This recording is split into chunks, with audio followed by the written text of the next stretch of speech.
कैसे हैं आप लोग। सभी जानते होंगे कि आजकल दुनिया में बहुत से लोग परेशानियों से जूझते रहते हैं। जिंदगी मौन रहकर आप व्यतीत करेंगे, मौन रहकर परमात्मा को याद करेंगे तो आपके जीवन में खुशहाली अवश्य आएगी। अगर आप पाखंड की तरफ ध्यान देंगे, फालतू का पाखंड फैलाते फिरेंगे तो परमात्मा आपको कभी नहीं मिलेगा। क्योंकि आप सड़क पर ढोल लेकर चलेंगे या भगवा कलर के कपड़े पहनकर सड़क पर दौड़ेंगे या कांवड़ लेकर दौड़ेंगे, उससे आपको कभी भी परमात्मा के दर्शन नहीं होंगे। आपको शांति के साथ उस परमात्मा को याद करना चाहिए और लोगों के प्रति सहानुभूति रखकर लोगों की भलाई करने के बारे में सोचना चाहिए, एक दूसरे का सहयोग करने के बारे में सोचना चाहिए। हम एक दूसरे का सहयोग करेंगे तो हम सबका जीवन अच्छी तरह से व्यतीत हो जाएगा। तो चलिए इसी के ऊपर हम आज आपको कुछ कहानी सुनाते हैं कि हमें परमात्मा को कैसे याद करना चाहिए। परमात्मा हमारे आसपास ही रहता है, परंतु परमात्मा को इधर उधर मंदिरों में क्यों ढूंढते रहते हैं। मौन रहकर पढ़ें, यानी परमात्मा को आप मौन रहकर शांति के साथ किसी एकांत वास में जाकर प्राप्त कर सकते हैं। वो कैसे? परमात्मा कहते हैं, वह ईश्वर कहता है कि मैं तेरे साथ हूं। परमात्मा हमेशा ही कहता है कि मैं तेरे साथ हूं। फिर भी दुनिया का सहारा तू क्यों लेता है? परमात्मा आपके अंदर है, आत्मा के रूप में परमात्मा आपके अंदर रह रहा है। फिर भी स्त्री पुरुष दुनिया का सहारा क्यों लेता है? जिसने तुझे बनाया है वही तेरा रास्ता भी बनाएगा। यानी जिस परमात्मा ने तुझको बनाया है वही परमात्मा तेरा रास्ता भी बनाएगा, तुझे अच्छे रास्ते पर चलने के लिए भी चुनेगा। तेरा रास्ता साफ होगा। उस परमात्मा पर यकीन कर जो तुझे बनाता है, तो तेरे लिए रास्ता भी वही चुनता है, तेरे भोजन की व्यवस्था भी वही करता है, तेरे शरीर की सुरक्षा भी वही करता है, तेरे सभी कर्तव्य को निगरानी में रखता है। यानी परमात्मा तेरे इर्द गिर्द चारों तरफ ही रहता है, परंतु तू स्पर्श नहीं कर पाता, तू मुझे देख नहीं पाता। परमात्मा कहता है कि हम तेरे आसपास ही रहते हैं, तेरे चारों तरफ ही रहते हैं। जहां पर तू सोता है, जहां पर तू बैठता है, जहां पर तू खाना खाता है, जहां पर तू टहलता है, यानी तू जिस जगह पर जाता है हम तेरे साथ ही चलते हैं। हम तेरी परछाई बनकर तेरे साथ तेरे हमेशा रहता हूं, परंतु तू मुझे देख नहीं पाता। जिस प्रकार से परछाई तेरे साथ रहती है, मरने के बाद भी परछाई तेरे साथ ही जाती है, ठीक उसी प्रकार से हम तेरे साथ परछाई बनकर खड़े रहते हैं, परंतु तू हमको देख नहीं पाता क्योंकि तू पाखंड पर विश्वास करता है, अंधविश्वास पर विश्वास करता है। तुझे मालूम होना चाहिए कि परमात्मा तेरे पास है, परमात्मा तेरे अंदर है। जो तेरा शरीर है खोखला है, मिट्टी का बना हुआ पुतला है, उसके अंदर भी मैं प्रवेश करता हूं, उसके अंदर हमेशा रहता हूं।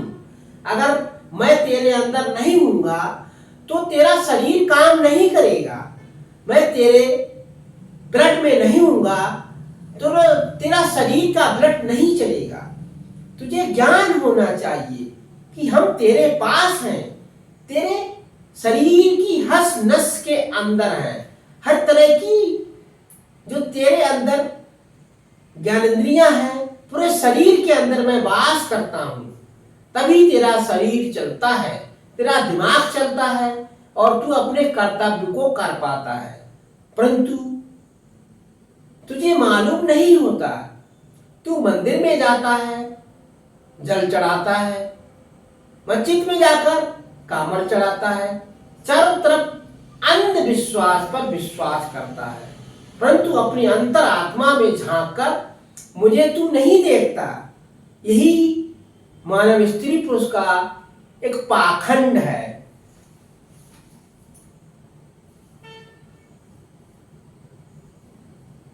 मैं तेरे पास खड़ा हूं, तुझे आगे चिंता क्यों? दुनिया बदल सकती है, पर मेरा साथ तेरे साथ से कभी नहीं हटेगा। दुनिया तेरा साथ छोड़ देगी, परंतु हम तेरा साथ कभी नहीं छोड़ेंगे। हम तेरे साथ जीवन भर रहते हैं। मृत्यु होने के बाद भी तेरे साथ ही मैं चला जाता हूं। तेरी हर सांस में मैं हूं, तेरी हर तरह की समस्या में मैं खड़ा हूं, पर फिर भी तू दुनिया का साथ क्यों मांगता है? तू मेरा साथ क्यों नहीं मांगता? अगर तू मेरा साथ मांगेगा, मुझे महसूस कर लेगा, मुझे प्राप्त कर सकता है, वह शांति के साथ प्राप्त कर सकता है। आप आंखें बंद करके शांति के साथ तू बैठ जाएगा तो तू मुझे अपनी अंतरात्मा में स्पर्श कर पाएगा। भरोसा रख, उस दिन डर मत, खुद तुझसे लोग डरेंगे। जब मैं तेरे साथ हूंगा तो तुझे किसी प्रकार का डर नहीं होना चाहिए। तुझे किस प्रकार का भय है? तुझे मृत्यु का भय है या तुझे किसी प्रकार का काल का भय है? तुझे कौन से पशु पक्षी का भय है? क्योंकि हर पशु पक्षी के अंदर मैं ही विराजमान हूं, हर जीव के अंदर मैं ही वास करता हूं, तो तुझे भय क्यों? जब तेरे अंदर भी मैं ही हूं, उस पशु के अंदर भी मैं ही हूं, पक्षी के अंदर भी मैं ही हूं, तो तुझे भय क्यों? तू क्यों डरता है? तुझे नहीं डरना चाहिए। अगर तू हमें अंतर आत्मा में महसूस करेगा तो तुझे किसी प्रकार का भय नहीं होगा। तू निडर होकर अपने कर्तव्य को करता रहेगा। अगर तू हमें अपने अंदर नहीं ढूंढेगा, पाखंड पर विश्वास करेगा, अंधविश्वास पर विश्वास करेगा, तो तू हमेशा डरता रहेगा। यही स्त्री पुरुष की पहचान है। जो स्त्री पुरुष अपनी अंतरात्मा में परमात्मा को ढूंढ लेते हैं, वह किसी प्रकार की समस्या से डरते नहीं हैं। उनको मालूम है कि परमात्मा हमारे अंदर है, हमारे आसपास 24 घंटे मेरी सर्विस देता है, मेरी प्रोटेक्शन में 24 घंटे रहता है। हम सो रहे होते हैं तब भी परमात्मा हमारी रक्षा करता है। हम किसी कर्तव्य को कर रहे होते हैं तब भी परमात्मा हमारे उस कर्तव्य में सहायक बनकर हमारी सहायता करता है। कहीं पर भी हम चलते हैं तो चलते समय परमात्मा हमारे साथ चलता है। अगर हम किसी का बुरा करते हैं, किसी की हत्या करते हैं, किसी को सताते हैं, किसी को दुख देते हैं, तो वहां पर परमात्मा हमारा साथ नहीं देगा। परमात्मा अच्छे कर्मों के साथ साथ देता है। अगर आप सही रास्ते पर चलेंगे, सही मोटिवेशन में लोगों को गाइडेंस करेंगे, तो परमात्मा आपके साथ हमेशा बना रहेगा। अगर आप सही रास्ते पर नहीं चलेंगे, आपका रास्ता गलत है, आपका रवैया गलत है, तो परमात्मा आपका सहयोग कदापि नहीं करेगा। इसीलिए हर स्त्री पुरुष को मालूम होना चाहिए कि परमात्मा आपके पास 24 घंटे रहता है। स्त्री पुरुष सोचता है कि पर हमें कोई नहीं देख रहा है, हम गलत कार्य करते रहेंगे, हमें कोई देख नहीं सकता, परंतु उस परमात्मा से आप नहीं बच सकते हैं। चाहे आप शीशे के पिंजरे में घुस जाएं, चाहे आप बंद कमरे में बैठे हो, अगर आप गलत कार्य कर रहे हैं तो वह परमात्मा आपको देख रहा है। वह आत्मा आपके अंदर है, वह आत्मा आपको स्पर्श कर रही है, आपसे कह रही है कि आप गलत रास्ते पर चल रहे हैं, परंतु आपका मन नहीं मान रहा है। आपका मन तो चंचल है, मन हमेशा गलत रास्ते पर चलता है। मन को बांधने के लिए आपको आत्मा से संपर्क करना होगा। जिस प्रकार से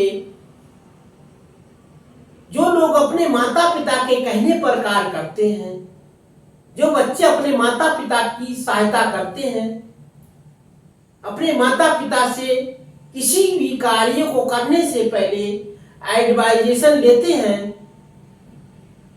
वह एक परमात्मा की एडवाइजेशन होती है, वह परमात्मा की एक सलाह होती है।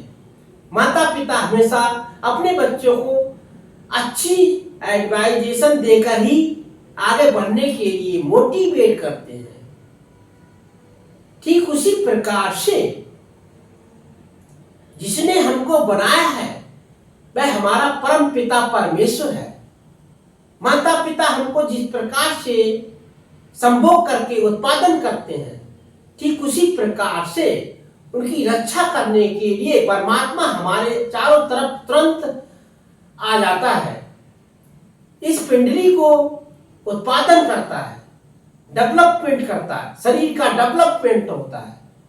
क्योंकि माता पिता बच्चे को केवल जन्म संग्रहित करते हैं, उसकी रक्षा करने के लिए वह परमात्मा आपके पास 24 घंटे प्रोटेक्शन देता रहता है, तब जाके आपकी बॉडी का डेवलपमेंट हो पाता है, आपके शरीर का विकास होता है। जो आपके शरीर का डेवलपमेंट कर रहा है, आपके शरीर का विकास कर रहा है, उसी परमात्मा को आप भूल जाते हैं, उसी परमात्मा को आप पत्थरों में ढूंढते हैं, मंदिरों में ढूंढते हैं, पूरे ब्रह्मांड में उसको ढूंढते फिरते हैं, परंतु आपको कहीं नहीं मिलता, क्योंकि वह तो आपके पास है। आपके शरीर के प्रत्येक अंग में वह परमात्मा वास करता है, फिर भी आप उसको इस दुनिया में लोगों की भीड़ में ढूंढ रहे हो, वह कभी आपको नहीं मिलेगा। इसीलिए हर स्त्री पुरुष को आंखें खोलना चाहिए, अपनी आंतरिक शक्ति को ही परमात्मा मानकर उस पर विश्वास करना चाहिए। कॉमन सेंस की बात यह है कि आपके शरीर के अंदर जब तक आत्मा है तब तक आप अंधविश्वास पर भी विश्वास कर सकते हैं। सुप्रेशियस बन के पत्थरों में उसी आत्मा, उसी परमात्मा को ढूंढते फिरते हैं, क्योंकि आप अपने अंदर उस परमात्मा को स्पर्श नहीं कर रहे हैं, आप केवल पाखंड पर विश्वास कर रहे हैं, अंधविश्वास पर विश्वास कर रहे हैं। इसीलिए हर स्त्री पुरुष को आंखें खोलना चाहिए, अंधविश्वास से हटकर अपने शरीर पर विश्वास करें, अपनी आत्मा पर विश्वास करें। आपका शरीर जब तक शक्तिवान है तब तक आपके शरीर की वैल्यू इस दुनिया में है। आपका शरीर चल रहा है तब तक आपके परिवार के लोग, आपके माता पिता, आपके बीवी बच्चे आपके साथ हैं। जिस दिन ये शरीर चारपाई पर आ जाएगा उस दिन आपसे सभी परिवार के लोग दूर भागने लगेंगे और उस यीशु से, उस परमात्मा से कहेंगे जो उनके पास भी है, आपके पास भी है, दुआ बना रहे होंगे कि इनका शरीर जल्दी ही खत्म हो जाए, आत्मा इसके शरीर से जल्दी ही निकल जाए, क्योंकि वह आपके शरीर से प्यार नहीं कर रहे हैं, आपकी प्रॉपर्टी से, आपकी धन दौलत से प्यार कर रहे हैं। इसीलिए हर स्त्री पुरुष को आंखें खोलना चाहिए। आत्मा ही परमात्मा है। जब तक आपका जीवन है तब तक आपको अपने शरीर का पूर्णतः ध्यान रखना चाहिए। आपको वो चीजें खाना चाहिए जो आपकी बॉडी के लिए कंफर्टेबल होते हैं। आपको अपने शरीर को डस्टबिन नहीं बनाना चाहिए। जिस प्रकार से डस्टबिन के अंदर कचरा भरा जाता है तो डस्टबिन अंदर से गंदा हो जाता है, ठीक उसी प्रकार से हमारा शरीर डस्टबिन के समान है। इस डस्टबिन में अगर आप शराब को भरेंगे, मांस मछली जो न खाने वाले पॉइजन्स को आप शरीर के अंदर डालेंगे तो ये डस्टबिन बन जाएगा। ये डस्टबिन एक दिन जल्दी अंदर से खराब हो जाएगा। इसीलिए अपने शरीर जो आपका डस्टबिन है उसको साफ सुथरा आपको अंदर से ही करना पड़ेगा। अब जब आप अंदर से अपनी डस्टबिन को साफ सुथरा रखेंगे तो आपका डस्टबिन ज्यादा समय तक टिकेगा। अगर आप अपने शरीर की जो डस्टबिन है उसको जल्दी खराब करेंगे तो उस पर आप कचरा भरते रहेंगे। इसीलिए हम सब स्त्री पुरुष से यही कहेंगे, शराब पीना बंद करें, बीड़ी स्मोकिंग बंद करें। यानी शरीर के लिए जो खाने वाली चीजें हैं, जो यूज वर्धक वस्तुएं हैं, यूज वर्धक भोज्य पदार्थ है, उनका ही सेवन करें। अपने शरीर को स्वस्थ और निर्मल रखें। जीवन कुछ पल के लिए होता है, ये शरीर ज्यादा समय तक नहीं चलता। और शरीर को आप अवधि से पहले ही डस्टबिन बनाकर खत्म कर देंगे तो इसमें परमात्मा का कोई दोष नहीं होता। आप अपने घर की सफाई नहीं करेंगे तो वह घर गंदा हो जाएगा। ठीक उसी प्रकार से ये शरीर आत्मा का घर है, जिसके अंदर आत्मा परमात्मा के रूप में उसमें रहती है। उसी घर को आप गंदा कर देंगे तो उस घर में आत्मा परमात्मा के रूप में कैसे रुक पाएगी। जिस प्रकार से आपको किसी बंद कमरे में बंद कर दिया जाए, उसमें ऑक्सीजन ना मिल रही हो, कमरे के अंदर गंदगी हो, मकान साफ सुथरा ना हो, तो आप उस मकान में रहना पसंद नहीं करेंगे। ठीक उसी प्रकार से आत्मा का जो शरीर है, जो आपका शरीर है, वो आत्मा का घर है। इसीलिए और आत्मा परमात्मा का एक प्रतिबिंब है। उस प्रतिबिंब में आप रहते हैं, यानी आप ही परमात्मा है, आप ही आत्मा है। आपका शरीर गंदा है तो आप उस शरीर के अंदर ज्यादा समय तक कैसे रह पाएंगे। आपका मन उबेगा, आपकी परमात्मा के रूप में जो आत्मा है वह वहां से उब जाएगी और जल्द ही निकलकर बाहर चली जाएगी। इसीलिए आंखें खोलना चाहिए,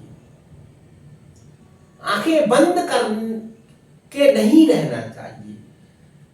आप महसूस करके देखिए, आप आंखें बंद करें, शांति के साथ उस परमात्मा को याद करें तो आपको पाखंड से दूर हटते हुए आत्मा आपके शरीर के अंदर ही प्रतिबिंब के रूप में महसूस होते हुए दिखाई देगी। आप विश्वास करके देखिए। इसीलिए हम सबको एकता संगठन बनाना चाहिए।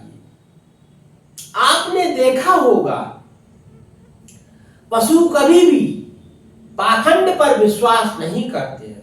पशु मंदिरों में पूजा पाठ करने नहीं जाते हैं, पशु आरती नहीं उतारते हैं। पशु तो केवल प्रकृति पर विश्वास करते हैं। उनको मालूम है प्रकृति हमारी जननी है, हमारे शरीर के अंदर जो आत्मा है वही परमात्मा है। इसीलिए पशु पक्षी पाखंड पर विश्वास नहीं करते हैं। केवल स्त्री पुरुष ही पाखंड पर विश्वास करते हैं, क्योंकि स्त्री पुरुष अंधविश्वास में खोया हुआ है। पशु पक्षी अंधविश्वास में नहीं खोए हुए हैं। तो स्त्री पुरुष पशु पक्षियों से भी गिरा हुआ है, क्योंकि स्त्री पुरुष अंधविश्वास पर विश्वास करता है, पशु पक्षी अंधविश्वास पर विश्वास नहीं करते हैं। वह केवल बाहरी प्रकृति पर विश्वास करते हैं और अपनी आंतरिक शक्ति पर विश्वास करते हैं। उनको मालूम है प्रकृति में हम सुरक्षित रह सकते हैं, ऑक्सीजन लेकर अपने जीवन को चला सकते हैं। तो हम सबको पशु पक्षियों से सीख लेना चाहिए और आंखें खोलकर अंधविश्वास से हट जाना चाहिए। आज के लिए वीडियो में इतना ही। जय हिंद, जय भारत।